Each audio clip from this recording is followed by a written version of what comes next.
तुम्ही जर शेतकरी असाल आणि तुम्ही रासायनिक खतांना, कीटकनाशकांना आणि बुरशीनाशकांना कंटाळलेले असाल, त्याचे रिझल्ट येत नसतील, हा व्हिडिओ आपण खास तुमच्यासाठी बनवतोय आणि एक नवीन प्रोडक्ट आपण शेतकरी बांधवांसाठी आणलेला आहे मित्रांनो. त्याचे रिझल्ट खूप छान आहेत, त्यामुळे हा व्हिडिओ शेवटपर्यंत नक्की पहा. तर मित्रांनो, आपण गेल्या 8 वर्षापासून गांडूळ खत निर्मितीमध्ये काम करतो. आपण फक्त लेंडी खतापासूनच गांडूळ खत निर्मिती करत असतो. त्याचे रिझल्ट आपल्याला शेतकऱ्यांना मिळत असतात. त्याचे अपडेट आपण नेहमी देत असतो.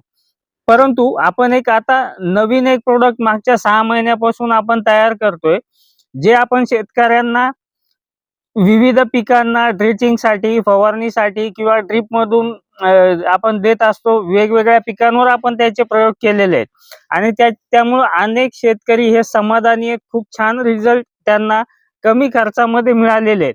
त्यामुळे हे प्रोडक्ट काय आहे हे आपण समजून घ्या. तर मित्रांनो, हे जे आहे हे ताकअंडी खत आहे. ताकअंडी खत म्हणजे हे परिपूर्ण एक खत आहे. हे फक्त बुरशीनाशक, कीटकनाशक किंवा मायक्रो न्यूट्रिएंट असं त्याचं नाहीये.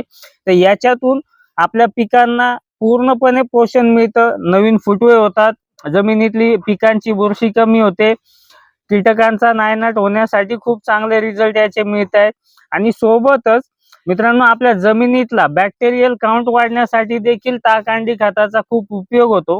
त्यामुळे आपण जर आतापर्यंत ताकअंडी खताचा उपयोग केला नसेल तर आपण आपल्या मातीमध्ये आपल्या पिकांसाठी आपण याचा वापर एकदा नक्की करून पहा. खूप छान असे रिझल्ट तुम्हाला मिळतील.